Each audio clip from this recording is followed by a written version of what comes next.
Dans cet atelier de vulgarisation de la stratégie régulatrice des services publics d'assainissement, organisé par l'Agence de régulation de l'eau et de l'électricité AREN en sigle, il a été constaté qu'il y a chevauchement de tâches entre les différents ministères impliqués dans le secteur d'assainissement au Burundi. Le directeur général de l'AREN, Balthazar Nganikiye, trouve que la réglementation de ce domaine mérite des améliorations. Il y a une stratégie qui a été élaborée par l'association des régulateurs SAWAS, qui est une association regroupant 8 pays, bientôt 10, de la partie orientale et australe de l'Afrique.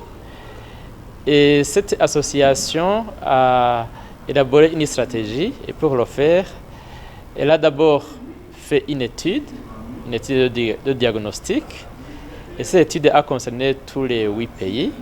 Après visiter sur le terrain, ils ont trouvé que le Burundi est à une étape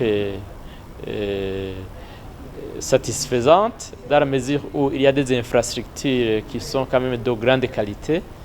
Les infrastructures, notamment la station d'épuration de Buterere, qui est fonctionnelle et qui permet à ce que les vidangeurs et les autres opérateurs puissent trouver où acheminer ce qu'ils doivent acheminer pour le traitement avant de retourner les eaux usées dans le lac. Et même si ces infrastructures sont là, les experts ont constaté également qu'il y a des points à améliorer par rapport notamment à l'assainissement de base au Burundi. Ce qu'ils ont trouvé premièrement, c'est au niveau de l'organisation institutionnelle, on s'est rendu compte que l'assainissement est pour le moment entre les mains de plusieurs institutions.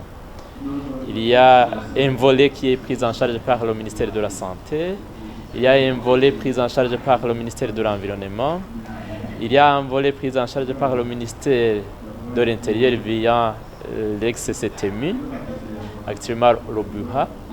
Il y a le volet qui est pris en charge par le ministère de l'Hydraulique, de l'Énergie et des Mines.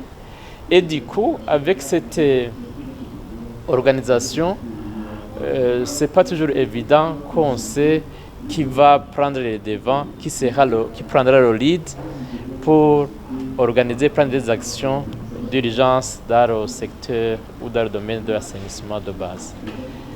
Et notre aspect qui a été relevé, c'est qu'ils ont constaté que, par exemple, les opérateurs qui font notamment les activités de vidange, etc., il n'y a pas de normes, il n'y a pas de standards, il n'y a pas de bonnes pratiques qui sont écrites, qu'ils doivent suivre. Et du coup, comment ils le font? Ils le font comme ils l'entendent. En principe, il doit y avoir des normes. D'abord, les normes visant à protéger même les travailleurs, ces vidangeurs.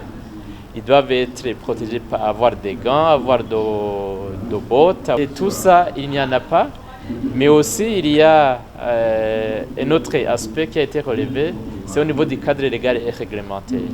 L'autorité numéro 1 de la reine a en outre prévenu les ménages de certains quartiers de Bujumbura qui sont raccordés aux égouts qui mènent vers les stations d'épuration de Buterere, qu'il est fort probable que dans un avenir proche, ils pourront commencer à payer une somme d'argent qui servira pour la réhabilitation de ces infrastructures. Au niveau de cette stratégie qui a été développée par les SAWAS, il y a deux systèmes.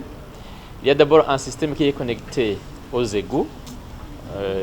Pour le moment, il y a certains quartiers, notamment les anciens quartiers, qui sont directement raccordés au système d'égout, qui achemine directement les eaux usées vers la station d'épuration de Buterere. Mais aussi, il y a un autre système, un système isolé hors égout. Et c'est là où on voit qu'il y a des toilettes. Il y a des toilettes avec des fosses septiques, avec des puits perdus. Et je dirais que ce sont des systèmes plus ou moins autonomes. Il y a un défi par rapport à l'entretien, à la maintenance de ces systèmes, notamment les systèmes connectés. Et on se rend compte que même les usagers, ceux qui utilisent ces systèmes, ils ne paient pas pour ce service. Et c'est un réel défi parce qu'on a besoin d'entretenir, de maintenir toutes ces infrastructures que vous voyez, notamment du côté de Buterere. Et du coup, l'une des recommandations, c'est qu'il puisse y avoir une redevance d'assainissement, particulièrement pour ceux qui sont connectés au réseau. Comme ça, il y aura perception de ces redevances, lesquelles redevances vont permettre à ce qu'il y ait un entretien, à ce qu'il y ait une maintenance au niveau de ces systèmes. Vous retiendrez que l'Agence de régulation de l'eau et de l'électricité relève de la compétence du ministère de l'Hydraulique, de l'Énergie et des Mines.